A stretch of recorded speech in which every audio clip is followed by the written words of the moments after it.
Well, welcome everyone. We're here this week. Our topic is to eat well to prevent type 2, but let's first follow up from last week. We started our tracking on our minutes, and I know some of you sent those in and reported those out, so that's a good thing. Our goal being 150 minutes a week in some combination, 30 minutes, 5 days, a get it, and then anything else is just bonus. Uh, Talked about different ways to track that. Some people do steps and convert. Some people just do the minutes. The main thing we need are the minutes. Uh, Angel and I, we take our little walks at work, and my latest thing I try to when I have to go to fifth floor to the fellows area is come down the stairs. I'm not going up the stairs yet, so I'm not going to fib and say I've gone there, but I do try to some of the times that I go up to the fifth floor, walk down the stairs to get a little additional steps in. But anybody have any comments toward their week, things that went well, things that didn't, things that are just aha? I know a lady that is on a Facebook page that we're on had found herself a dressing this week that worked really good for her, and I think Angel did as well, of something she could use on her salads that was lower calorie, but made the salad taste good, because that's always an area. Sometimes you get more calories added in than you meant to with the salad dressings. But or anybody have any insights into the steps or activity things that you did, or want to comment first before we get into this week's topic?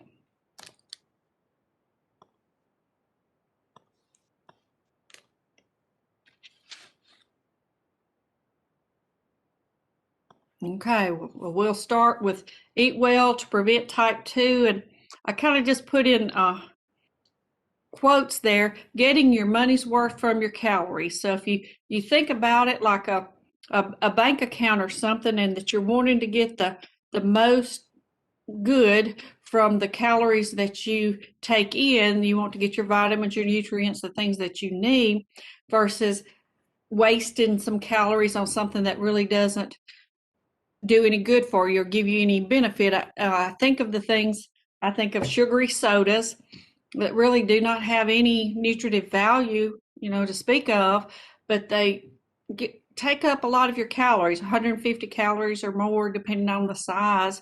So that, in a way, you could think of would be wasting some of your calorie money. Whereas if you ate something with more nutrients in it, you're getting some benefit.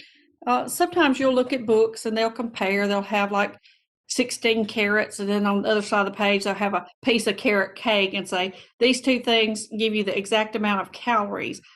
Which one's giving you the ones you need, or anything extra that you don't. So we'll kind of approach it that way, of making sure we get the best of what we can out of the food we get to eat.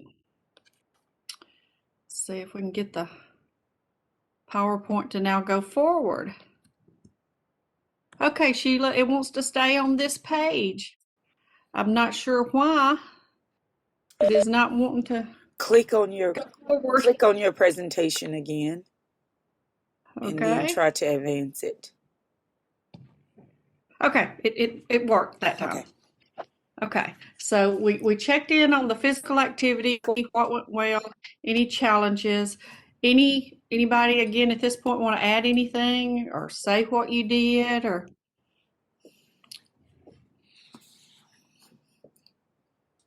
I bought some sweet potatoes, and I would just bake sweet potatoes. Mhm. Um, I'm thinking that got me some fiber. Is that right? Yes, and they Okay. did. And I know if you bought those from Vardaman, they are wonderful. I go hmm each time that the harvest comes in, and I buy a 40-pound box. I keep it cool. It lasts me till next season, just about. And they require nothing. They require no seasoning. Just hmm bake them plain in the oven. They taste wonderful. You can make them like mashed potatoes, I guess, in a way, or just eat the potato itself. But yeah, they're pretty good in regard to potatoes. Some people cut them up and put them in air fryers for just a different kind of texture or feel, or almost like a French fry, I guess, in a way. Oh, I've seen them cut up as French fries or cut up as little chunks. So that's a different way to do them. Okay. Any challenges this week? I know sometimes the weather's still getting us, and that little rodent today said 6 more weeks of winter, so it's going to have to make do to some degree on how we get in the activity inside. I know some of you have taken to walking within your planning period or your breaks around certain areas of the school or certain areas of the hospital or out in clinics. I have got my stretchy bands laid out to take to work with me, so I can do that a couple of days. So I do have them at least in my sight, so hopefully I won't forget them. Rebecca. Yes. Yes. I had difficulty yesterday with noticing that I didn't eat enough. So when we're eating the right things, I think we're all used to thinking we have to, really cut back on our portions. But when we're right day, I made sure the right thing is hungry. I know you're kind of cutting in and out with the internet there, but I think the summation is you were talking about truly how much of a volume of healthier foods that you can get, because vegetables do not have a lot of calories necessarily, and unless you drown them in different dressings or sauces or different things, you actually get more than enough to eat for certain, as far as volume wise. I know tonight one of the things that we did for supper, I have this little acronym of my goal each day is I try to get in, it's in the literature, it's called GBOMS, GBOMBS. So the G being some type of grain, and I try to get that in my breakfast cereal or oatmeal, or whatever I do. The B for berries. So I only like strawberries, blueberries, blackberries, and I've learned to like raspberries now. I never had them before until I saw how much fiber they had, and I thought, I'll try them. So I try to get in berries, usually with my cereal in the morning. O for onions, that's harder for me to get in, but the way we did it today was we chipped up onions and we chipped up mushrooms that went in our spaghetti sauce, but our spaghetti part itself was actually zucchini spirals. We purchased that. But we've used spaghetti squash and cooked it and used the insides as our spaghetti. But they make whole wheat spaghetti and others. But we were doing our best to get in the mushrooms, which have vitamin D, and then the onions. And so that's the O and the M of GBOMS. And the other B is beans.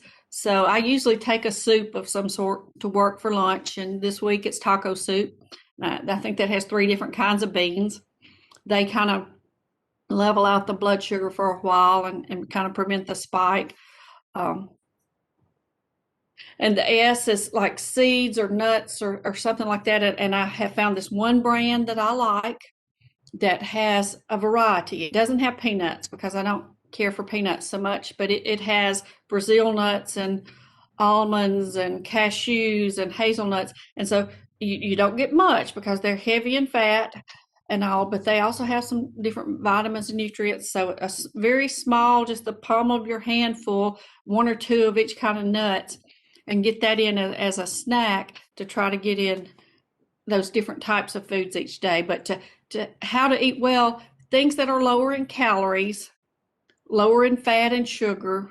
And it's a weaning process at times when you're used to a certain thing, to kind of start reducing that.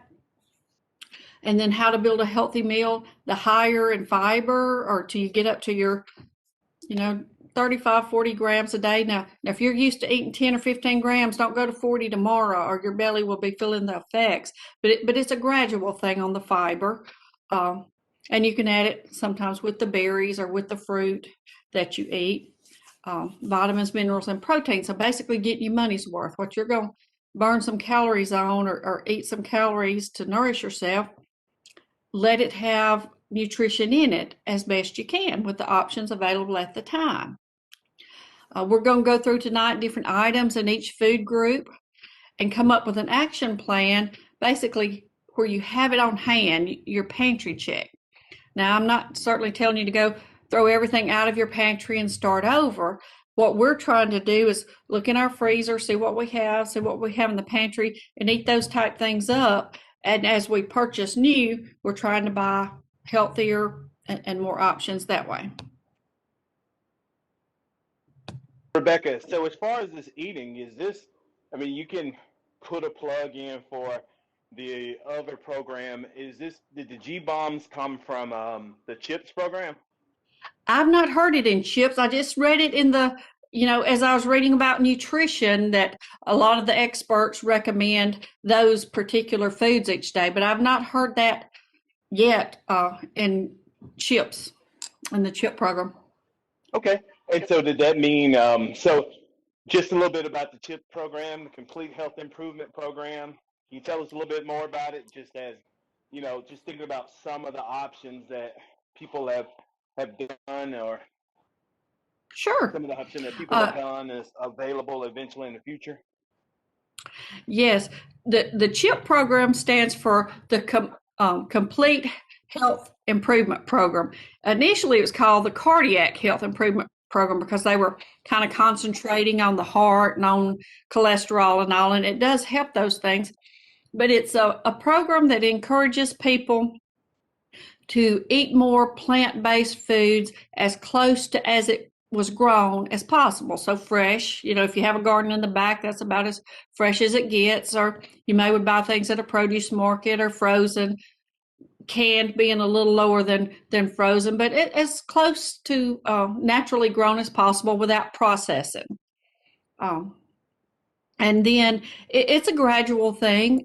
Some people, I guess the extreme of it would be vegan, where you didn't eat any meat or eggs or milk or cheese or even honey or anything that came from any type animal or insect. It's not required of CHIP. It encourages you to look at where you are, how much fruit and vegetables do you get in every day, and it kind of goes through those 7 things of people who live the longest and the healthiest tended to have these 7 habits, is the way they framed it. 1, they ate breakfast every day. They didn't skip breakfast. They didn't smoke cigarettes. They didn't use alcohol, or they did moderately. They didn't over use of alcohol. They ate 3 regular meals and really didn't snack in the middle. They got adequate sleep. And then I'm trying to remember the other 2 off the top of my head, but they ate more fruits and vegetables, more plant-based. So it's just encouraging you as best you can to increase those type foods in your diet. They will use the word, think of meat as a condiment, as, something a little extra that you have in general, and not the main thing for every meal every day, 3 times a day. So that's what it is. You are seeing more out in the industry or restaurants that they will offer plant-based offerings, which aren't always so healthy. They may have a plant-based breakfast sandwich or a hamburger alternative, and a lot of times they're still fried and they're still processed and came frozen, and so they're not as close to homemade or homegrown as possible. But some people will actually make their own little veggie burgers, to say, out of black beans and other things, kind of get them together and cook them themselves in their oven. So it encourages you to do as much as you can toward that. One of the experts with this had said, eat food, not too much, mostly plant-based. So many people, I want to think 15%, I don't know why that number's in my head, of people actually get their recommended fruit and vegetables every day. They may get it some days, but not every day. And sometimes it's based on their work schedule and their life schedule, and it's hard to do that. It does require planning, having it in your pantry, having it prepped on the weekend. That's what helps me at work, is every weekend I will cook what I'm going to eat that weekend. unlike most people that just take their lunch every day, I just have to take a big bowl of my soup or whatever on Monday because I'll never get it there on Tuesday. I just won't. So if I take it that first day and then can just dip out of my bigger bowl in the refrigerator each day, I do better than not. Some people don't have that option of a refrigerator at work. They have to step back and come up with a plan B. But as far as quantity, what is a calorie and how much do they count? So I'm going to pull these up here. So proteins and carbohydrates each have 4 calories per gram. Fat has more than twice that per gram. And then sometimes you'll see the sugar alcohol, sometimes on some candies and other things, it has about 7. But the formula or the calculation they do is that 1 pound a week for weight loss is around 3,500 calories or 500 calories a day. And I assure you it's not that simple, but somehow a reduction or a use up of calories that much. So some people would reduce 250 calories and then exercise or get in enough activity to burn 250 calories to somehow get that 500 calories. So any combination, but in theory, that's the number. 500 a day to over a week will help you lose a pound.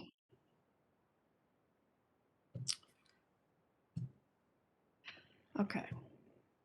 And what do we mean, by the type foods or good foods? Whole foods, as close to grown as possible with less processing. I have yet to figure out what is in a Cheeto. I mean, it's not grown in a garden. I'm really not sure what it's made of. I make up and say I think it's those peanuts that you package things in colored orange, because if your grandparents wouldn't have considered it food or 100 years ago, but it's stuff we call food and routinely eat, is it healthy? Or can you cut back on some things like that? Cheetos is always my example because I really don't exactly know what it's made of. I used to love them, but I'm doing better. Nutrient dense. And I pulled an article that spoke of I think it gave 11 most nutrient dense foods on the planet. And some of those are salmon, blueberries, kale, and there's a new kale salad. Angel, I think, got it at Chick-fil-A or somewhere that is really good, I understand. Seaweed and garlic are listed. I didn't put those up there, but they are in the 11. Shellfish, potatoes, liver, and sardines. So, obviously if you're 100% plant-based, you're not going to be eating liver, but those are some of the ones that, for their size and volume, they are really nutrient dense. Egg yolks are, of course, that's also where the cholesterol is. And then actually cocoa, dark chocolate, is considered nutrient dense. So those are some of the things out there. We tend to like salmon, to cook it with citrus, some orange or lemon sprinkled over it, and a little bit of the zest, but just kind of depends on what you like, because I never encourage anybody that you must eat certain things if you don't like them. Just find an equivalent that gets you the nutrients you would need from that area. Fiber, a lot of times fiber we're missing in our diet, and it helps us feel full. It helps us not be hungry in the long term, but you kind of have to ramp up to that from where you are and be consistent with it, or you'll get a bellyache. But it only comes from plants. There is no fiber in animal products, so you're going to have to eat some fruits and vegetables to get the fiber. Some people take the fiber supplements, and it's not that they're bad, and some people do need them depending on stomach issues. But there's 7, some places say more types of fiber, and some of them help you not be constipated. Some of them help you pull in the water. Some of them just give you roughage. Some helps with the bacteria in the gut and getting the proper bacteria in balance. So they do different things. So that's why it's good to have the different ones, adequate amounts from each. Like I have a sheet here that's kind of telling me the cellulose fiber, that's an insoluble fiber, is nature's laxative. It says it helps reduce constipation and can help with weight loss. for those.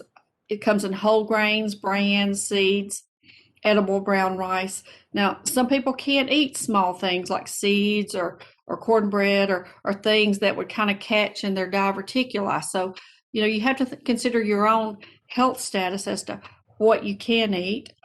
There are others, some of the soluble ones that help you increase the good bacteria in the gut and enhance your immune function. So pretty much a good variety of fruits and vegetables in your diet will get you a variety of types of fiber. And if you have fiber consistently in the diet, you're not as hungry. You feel full longer. Protein, it can be lean meat, fish, seafood, nuts. Again, nuts are high calorie for what they are, but they do have different nutrients and proteins and all. And then vitamins and minerals, there's been more research lately that, I know a lot of people take a multivitamin and all, and and if your providers encourage you to do that, I would do that. But a lot of times you don't get as much benefit unless you had a deficiency in that. So if you had a deficiency in some vitamin or mineral, a lot of times now that's when they have you do the supplements versus just the wide range. But do whatever your healthcare provider that you see with your health has told you to do. But a lot of people will think I could just take me a multivitamin every day and it really won't matter what I eat because it'll give me everything I need. And that's not just 100% true. You still need to get as much as you can just through your regular diet. You digest it better a lot of times and get the benefit more so. And then things that are low in fat and sugar. And if you've noticed, if you've been label readers, if it doesn't have fat, they usually put sugar in it to make it taste better. And if it doesn't have sugar, if it's considered low sugar, a lot of time it's the fat. And you're like, okay, it's kind of, you got one or the other. And many times that's true, but as best you can to lower the fat and lower the sugar content in it, especially added fats and sugars that sometimes you add yourself in the cooking. Would only benefit you. Again, it may be a weaning process. It may be a little bit like caffeine where you have to slowly back off of it. If you're trying to get off a fully caffeinated coffee, you kind of make a combination decaf, caffeinated, and back off until it's 100% decaf, if that's what you want. You'll see people do that with sweet tea. To back off sweet tea, they'll do the decaf, half and half, and then kind of get it to where there's no sugar. So you see a nice little balanced plate here. You see about half of it with that salad, some grilled chicken and some potatoes. So if you had your plate in front of you, which we're going to kind of practice here in a minute with some examples, it's filling your plate. I know some of the drug companies have in the past given us plates that have the dividers in them, and it actually says in the bottom of that divider what to put there, vegetable or a fruit or a protein. And then it also has a top on it where you could take it to work with you or somewhere with you because it would already keep it divided. So you see some examples of how they did it. And you see a big salad or just fresh vegetables there for at least half the plate, if at all possible. And then you see one of them's got some shrimp, one of them's got some chicken. Others have some cheese and crackers. But as well balanced a diet as you can with all these at each meal versus if you think about it, if you've ever went to work and somebody had donuts there and you ate donuts, that's pretty much just sugar and carb, and you'll get a spike in your blood sugar and then it kind of drop after a while and you'll feel worse or having a low spell sometimes. Even if you don't have diabetes, it's just that sugar surge of nothing was with it. I remember so many years ago when I became a nurse, if we had a patient with diabetes on the floor and their blood sugar was dropping, we gave them orange juice with sugar in it. And then they kind of got a little more to where they would give milk and cracker and maybe peanut butter with it, like a little nab or something that had a little bit of protein and other things with it, not just that sugar only in the orange juice and the with the added sugar in it.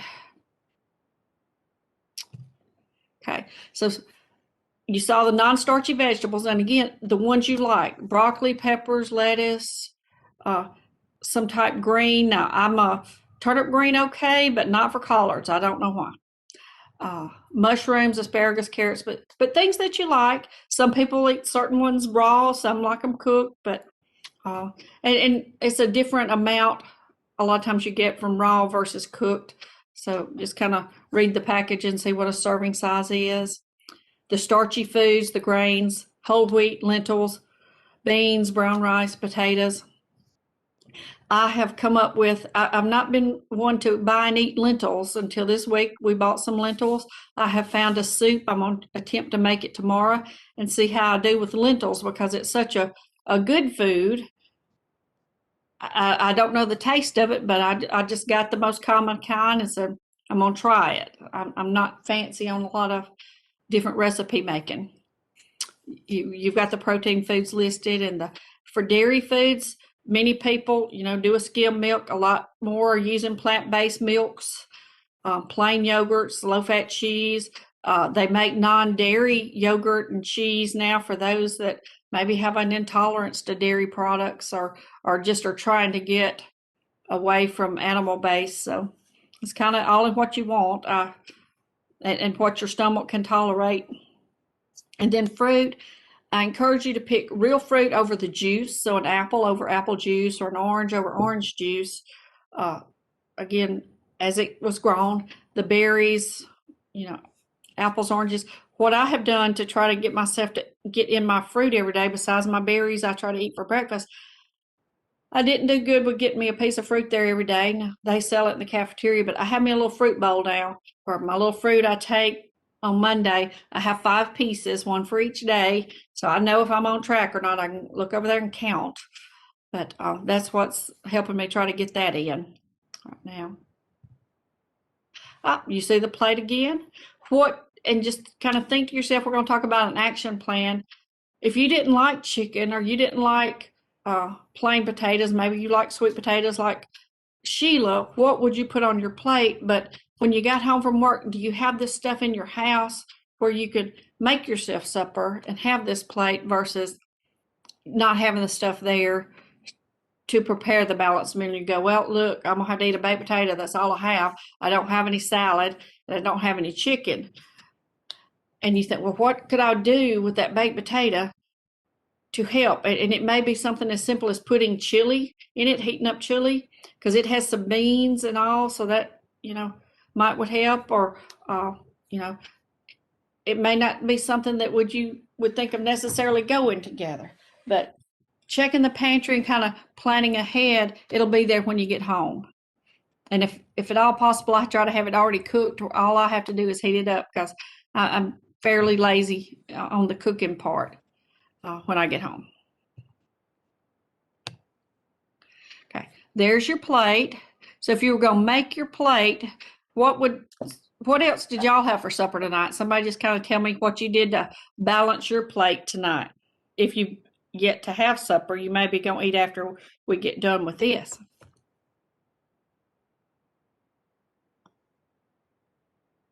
Any takers?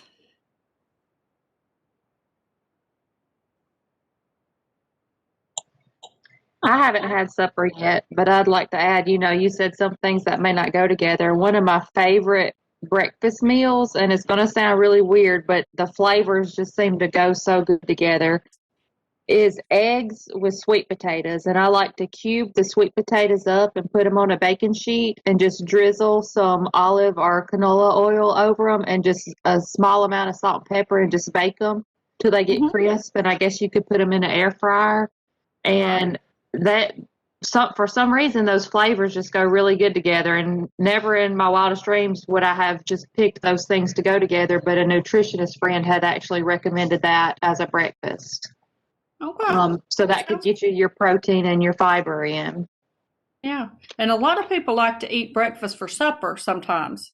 Mm-hmm. And they may have that at the end of the day. I actually, this morning, though, all this week I had cereal. This morning I had my taco soup without meat for breakfast because I woke up entirely too early, and when it was time to actually eat, I had been awake a couple of hours, so it kind of felt like lunch or something maybe. So I had soup for breakfast today, which isn't usual, but I make it for the week, so I had a bunch of it. What are you going to have for supper tonight, Dr. Rayford? What are you going to cook after a while for your balanced meal? Oh no, there's no cooking. I'll go in the kitchen and figure out what's there. Um, I I'm at the mercy of my wife, so I'm fortunate. I have a meal delivery program that delivers vegetarian meals, so I'm sure it'll be some combination.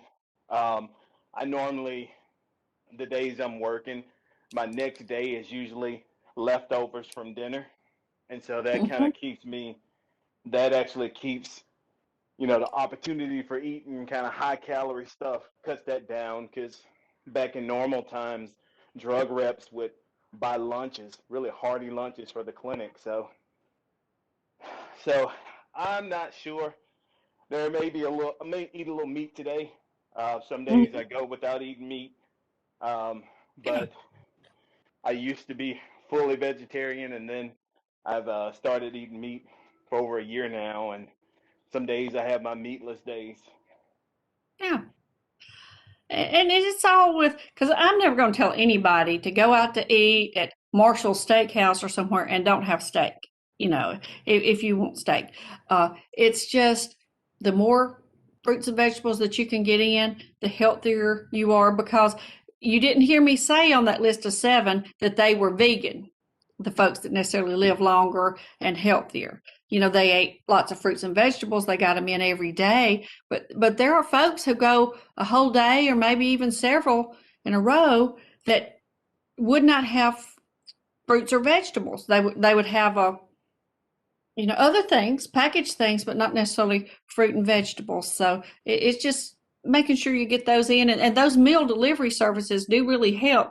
Where I live, they wouldn't deliver here, I'm sure, but because I'm kind of in the middle of nowhere, but they are very helpful. But using the next day, if I have vegetables to cook, that's all going to be in my soup that I cook tomorrow or something. So I try to use the leftovers for that if I can, and I'm happy getting things out of the freezer that I grew in my little garden last year. This week it was okra that I got out and was cooking, but it was making me happy that I knew I had grown that little okra right there with in my little above ground garden, and was eating it in the winter, not just with air. Can I add something? Absolutely. Something I found that helps me, because usually when I try to switch to eating healthier, and for me it's I have to restart multiple times per year because I do kind of slide back into old habits. And when I restart, I'm the only one in my family who does try to change my eating habits. My kids and husband are not on board with me. So I just buy the frozen vegetables, because a lot of times when I buy the fresh, I end up throwing them out because I don't eat them fast enough, because I'm one of those, I can't eat the same thing over and over. I have to have a variety. So if I keep the frozen vegetables in my freezer, and I don't get the kind that have all the seasoning or all the salts or all that, I just try to kind of get what I can just microwave, where I can pull out a frozen salmon fillet or a frozen chicken breast, and I can put my veggies in the microwave and bake or air fry my fish or whatever, and then I've got my quick little meal when I get home. And then and that's what all of us have to do. I heard somebody else. Yeah, that's me still. The other tip I wanted to add is a lot of stuff I thought I didn't like, but I came to find out that I love my mom to death, but she didn't know how to cook a lot of things, and that's why I didn't like them. So when you getting in the kitchen and exploring and trying to create your own recipes, you'll find that Brussels sprouts really aren't that bad. Everybody makes a joke of how they're so bad, and I love beets on my salad. There are all kind of varieties and stuff you may like that you really don't think that you would. So just be open to trying things. That's true. And you made a great point of you've got to make it work in your life. If you work 12-hour shifts 7 days a week, what you're able to do that week is not what you can do the week after when you're off 7 days.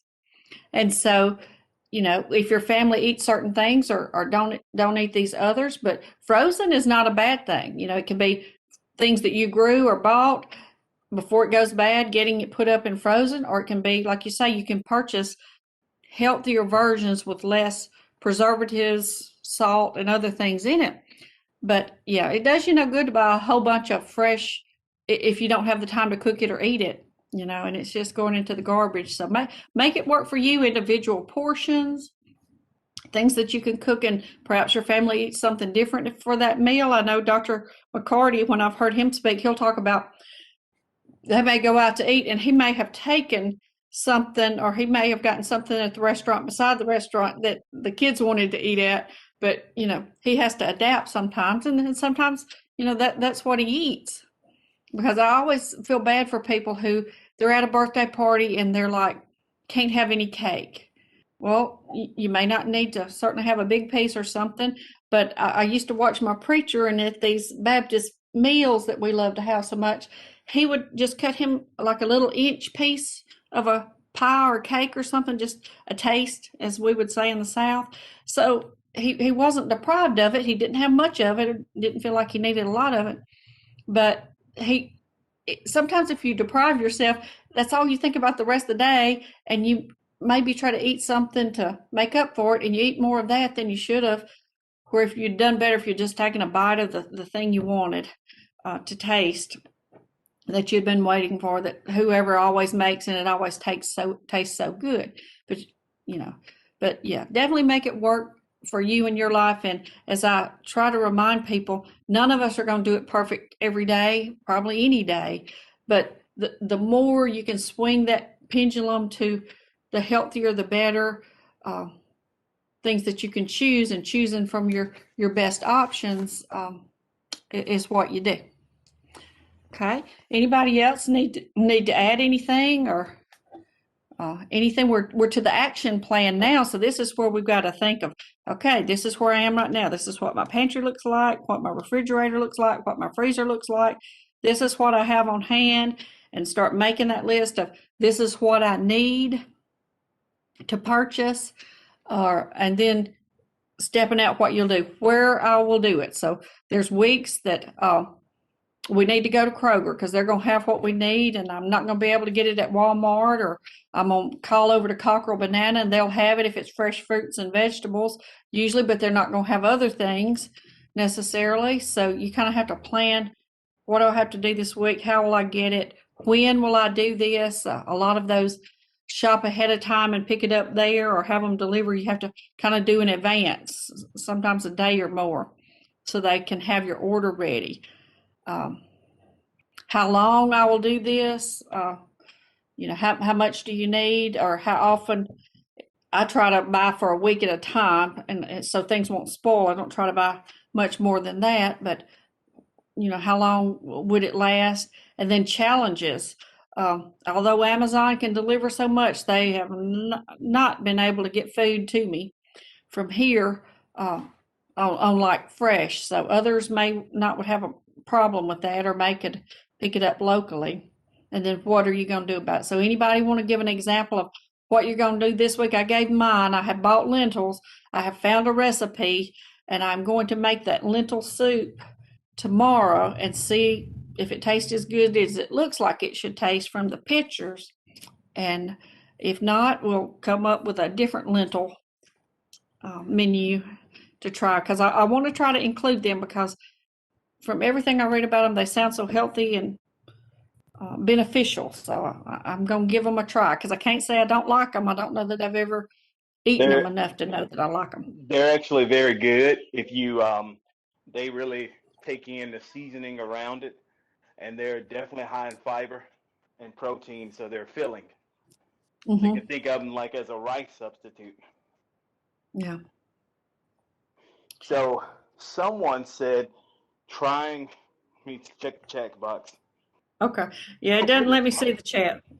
Oh, wow, yeah. So I looked and saw ice drinks and diet green tea, zero Powerade. So there was a comment about drinking less sugar sweetened beverages, and a list of alternatives. A list of alternatives for those who are tired of the taste of water, and I admit I can get tired of the taste of water too. Right. And I know Somebody I said, can't yeah, add stuff to water well. Those little powders, I never can get them to dissolve. So I'm like you, I have to either drink my water plain or right now I'm drinking a Gatorade Zero. So zero sugar. yeah. And some people do fruit infused waters where they take Hmm. real fruits and kind of keep them in the water and it takes on some of the taste of the fruit. Hmm. Yeah, you'll see that at conferences sometimes. They'll have oranges and lemons and all kind of floating, sliced and floating in the water that you can get. Uh, and then I see Angel, if it lets you talk, tell about your shepherd pie that you made with lentils.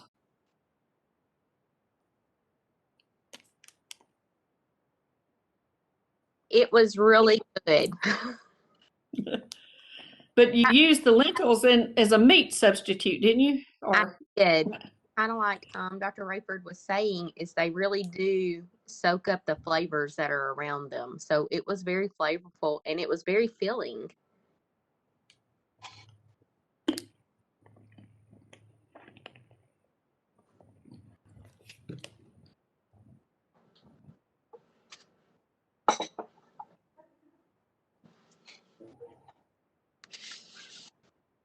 So, okay, anybody else tried anything that's extra good to eat? I'll give one idea from last year's group that they gave near Super Bowl day. A lot of people eat, and I think they were saying how many pounds of chicken wings or whatever would be eaten Sunday. But others, and I tried it, we liked it pretty good. There is a cauliflower that they mimic to be like buffalo wings or something. They have some type sauce that comes with them. And when you first take them out of the oven and eat them when they're hot, you really can't necessarily tell the difference. They were good enough that people used them for Super Bowl foods last year that were in the group and found them, but it was just frozen cauliflower bites in the frozen food section. And we bought them and would fry them in the air fryer because they did have that coating, but they tasted pretty good. You didn't feel deprived. Another thing I found that I like is the steel cut oats. A lot of times I Mhm. don't have time in the morning for breakfast. So at Uh-huh. night I'll put some steel cut oats in a mason jar and I'll soak them. I'll put some almond milk in there with them. Usually I'll get the unsweetened vanilla flavored and that'll Mhm. kind of soften the oats overnight. And in the morning I'll either toss some strawberries or raspberries, or this morning I put blueberries in it. Mhm. And just eat that because you can eat that on the way to work or once you get to work. Yeah, And it's already prepped for you from the night before. that's good. One thing I've done with steel oats is I have a small crock pot, and I would put the water, put the steel cut oats, cut up a couple of apples in it, and let it slow cook overnight while I slept. Not that some people keep their stuff working at night, fire risk, but I have done that and have it. It would be perfect to eat when I'd wake up in the morning, and really that little crock pot would make for a whole week if you wanted it. But it would soften the steel cut oats in that water overnight. I guess you could use almond milk with them as well in the little crock pot.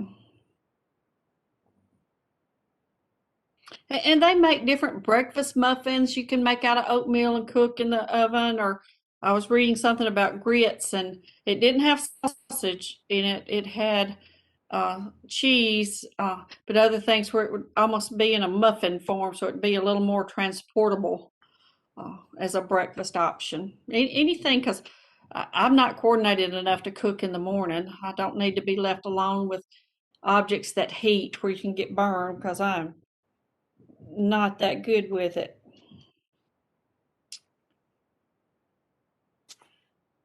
Anybody else have any good ideas? We're 10 minutes ahead of time. I don't want to overtake anybody's time because I know some of you are hungry and hadn't had your supper yet. And I rushed in here and had mine with this zucchini spirals and the spaghetti sauce with mushrooms and onions to get in some of my vegetables for supper. no, I just as we finish, I just want to remind people to Submit the weights and exercise minutes, and let us know if you're not able to get the handouts. And if you've missed a session, um, they're going to be the recorded sessions that are going to be on the website. So if you go back to the website, you'll be able to see those things. So yeah, that's all I have to say before we wrap up. Okay, and folks are doing great with sending in their weights and their minutes each time. Angel's tracking them, and we'll have that tracked throughout the year. But folks are doing real good with that. Well, anybody have any last comments before we stop our meeting and let us go about our lives?